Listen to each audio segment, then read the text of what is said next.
So in lecture I'm going to talk about Maxwell's equations and their significance, and their interpretation, and that means I'm going to talk about the significance of Maxwell's equations. So for this, let us consider the equations which we have talked about earlier. So consider the equation Gauss's law in electrostatic.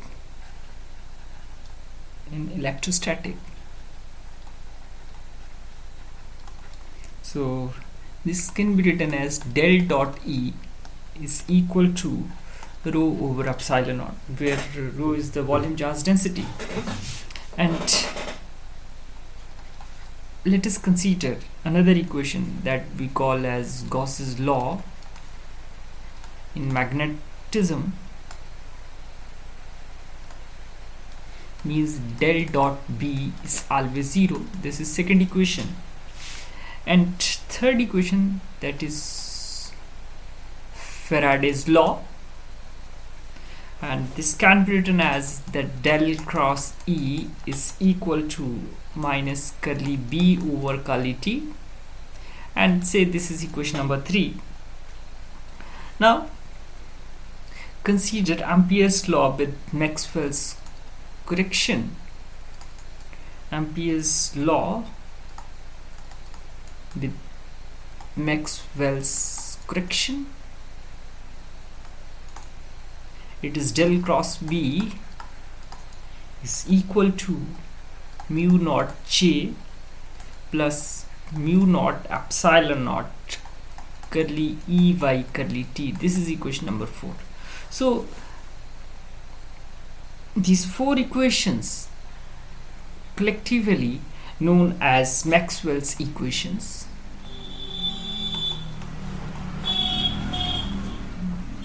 And it can be, these 3 equations can be derived in magnetism, and this is in the electrostatic, right? And this equation we have derived it in the earlier lecture, right? So if you need the derivation of these 3 equations, then you can go to the beginning chapters of electricity and magnetism, and for this 4th equation you can see the earlier lecture, right? So now let us talk about the significance of these equations, or the interpretation of these equations. So now I am going to talk about the significance or interpretation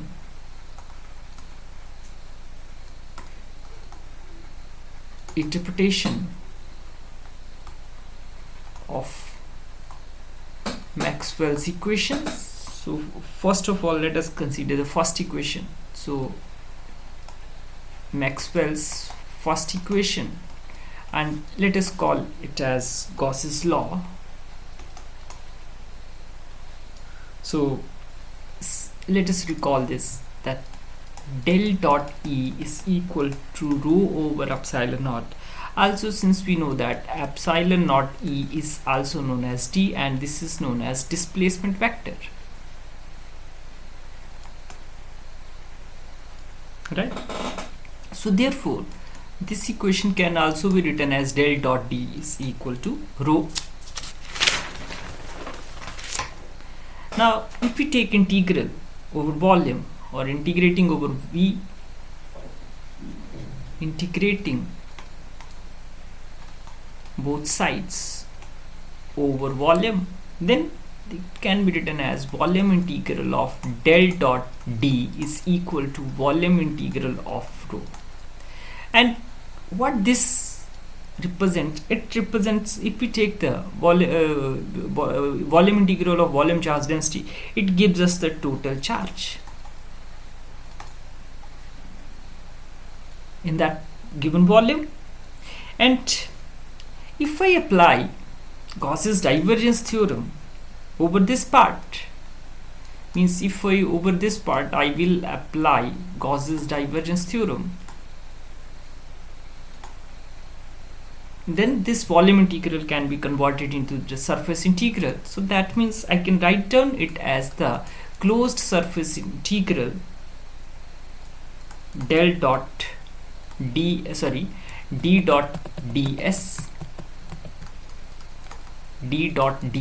it must be equal to q. Or if I put the value of epsilon naught here, means it is epsilon naught e ds, it is equal to q. So I can write down this part as e dot ds, its surface integral is equal to q by epsilon naught. So that means what these two equations will represent, and this is also known as Maxwell's equation. Maxwell's first equation in integral form.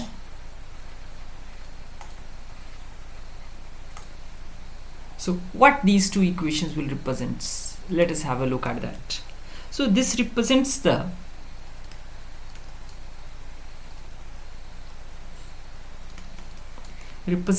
net outward flux, net outward flux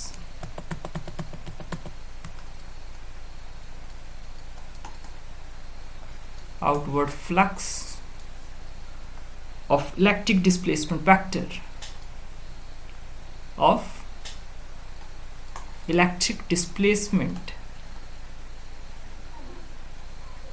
vector through any surface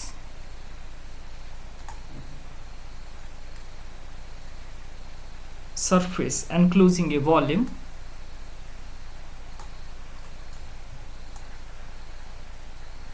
V is equal to net charge contained in that volume. Net charge contained in that volume,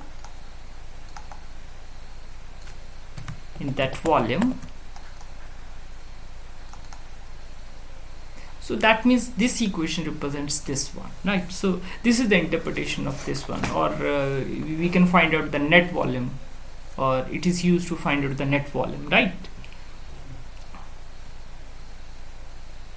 Now I will talk about Maxwell's second equation.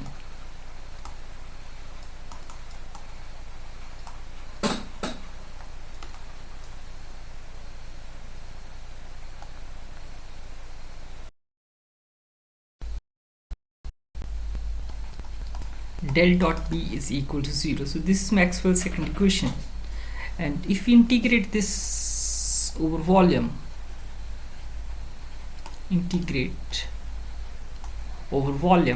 then this can be written as volume integral of del dot B is equal to 0. And if I apply Gauss's divergence theorem here,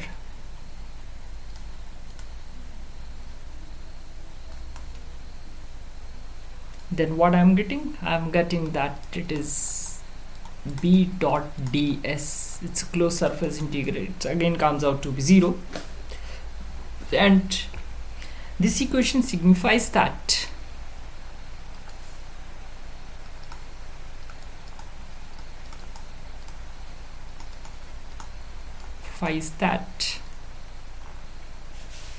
net outward flux of magnetic induction,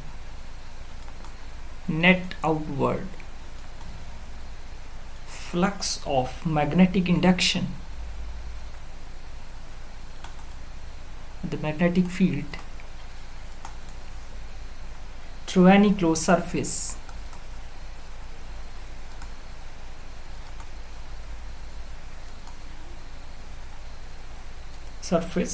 is always 0.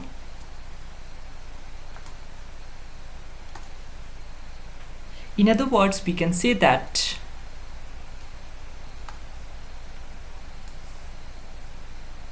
source density of the field density of the field B is always 0.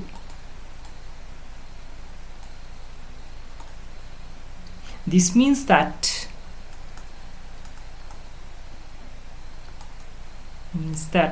magnetic monopoles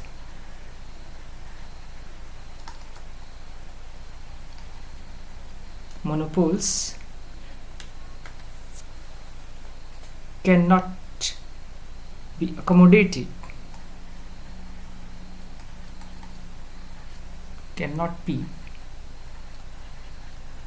accommodated in this formalism.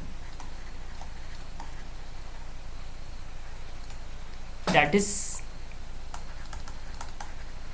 magnetic monopoles do not exist. Or we can say that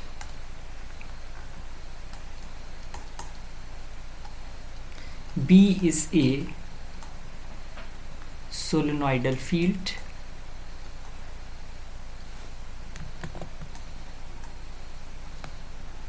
or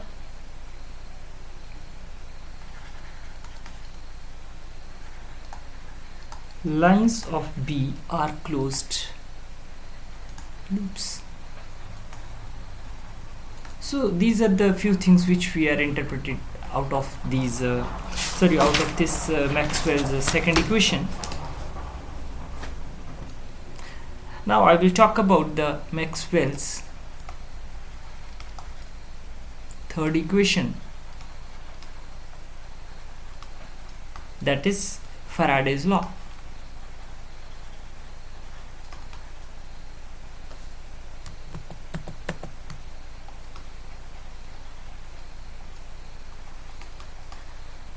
Faraday's law.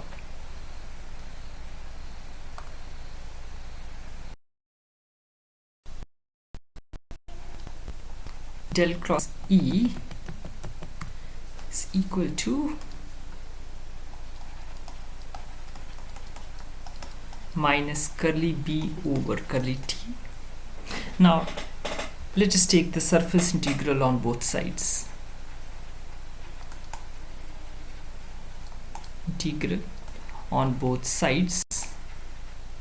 So if I take the surface integral of both sides, then del cross E ds must be equal to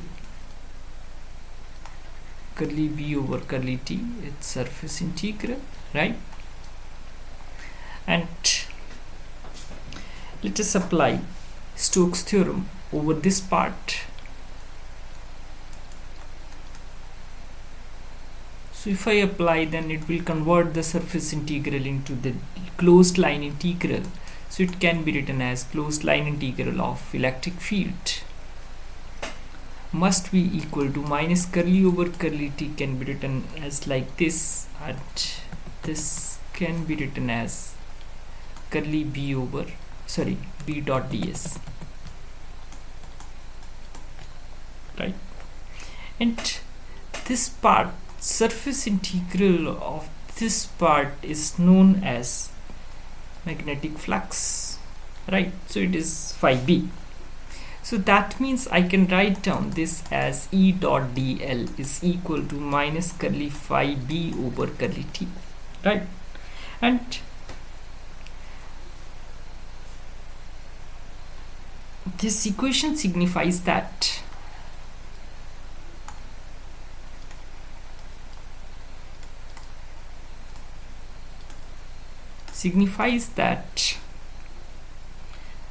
a time varying magnetic field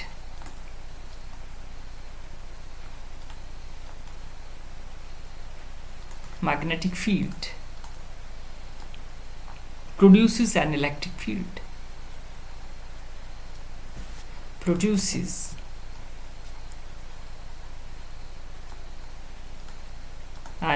field, right? And if we try to look at this part, then this is the electromotive force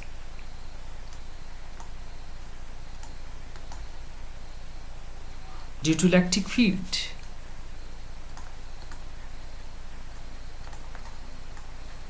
And this is equivalent to negative rate of change of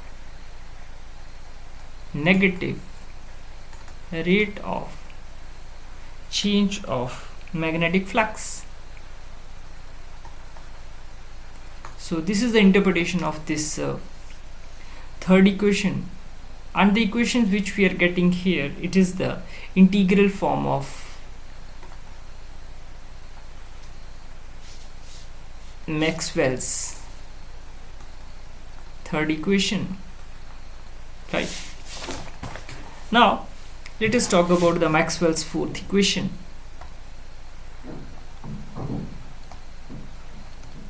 Maxwell's fourth equation, this is modified Ampere's law.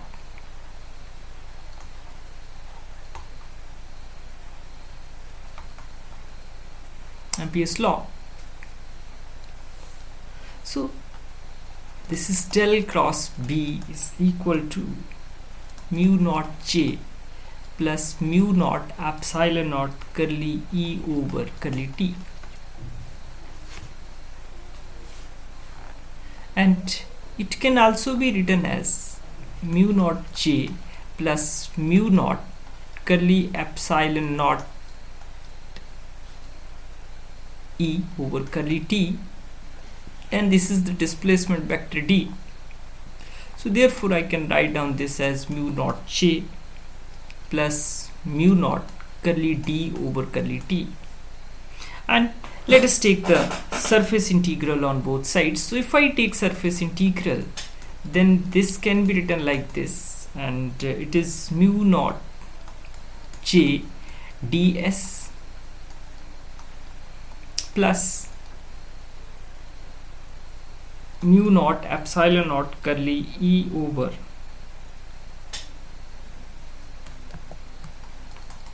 curly T into ds.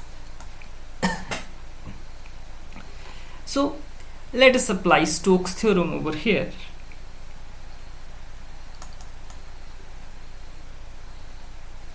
So if I apply Stokes theorem here, then this will be written in the form of a line integral of magnetic field.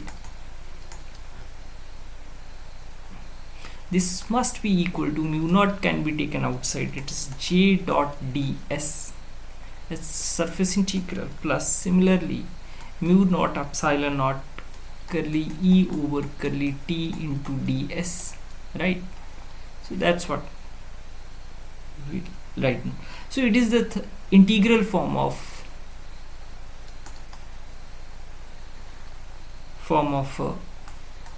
fourth equation, means fourth Maxwell's equation. It is the integral form of this equation. To interpret this result, so let us reconsider this equation, right? So if I reconsider this equation, then I can write down that del cross B is equal to mu naught J plus mu naught epsilon naught curly E over curly T. Now let us have a look at that. If there is no current present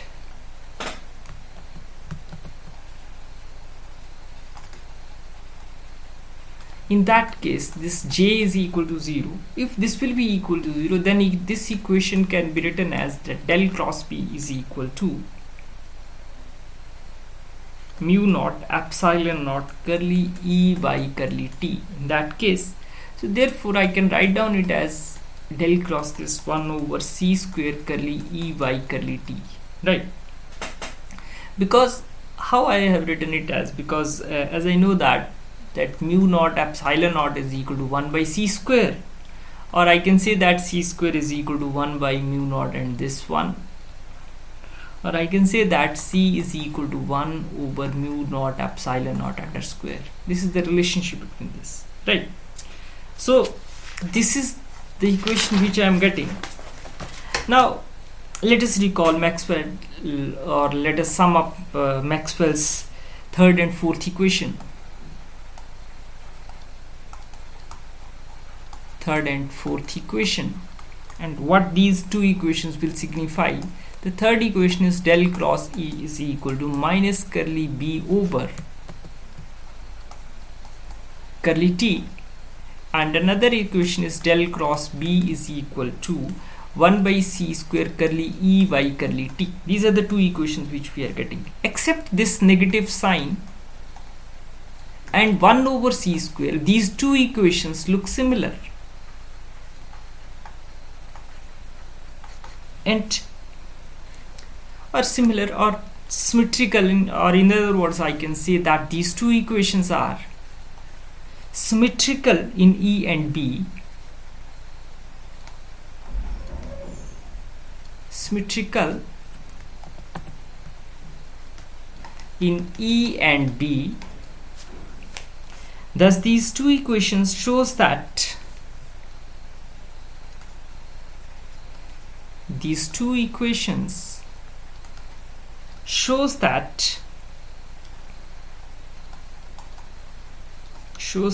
a time varying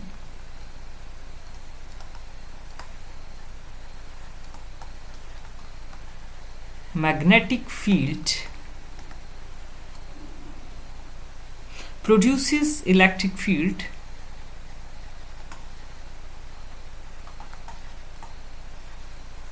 and time varying electric field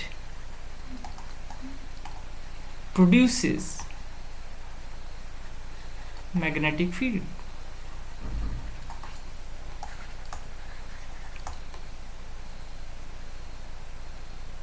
And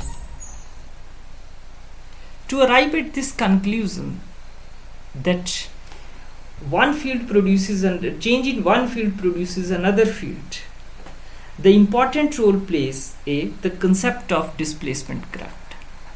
Means the concept of displacement current help us to arrive at this conclusion that the change in one field is necessarily to create the another field, right? So this is very interesting conclusion which is coming out of these Maxwell's equation or Maxwell's formalism, right? So this is because the concept of displacement current was given by displacement by that's why these Maxwell's equations are very important, right? So this suggests the interrelationship between both the fields, electric and the magnetic field. So that's all for this lecture.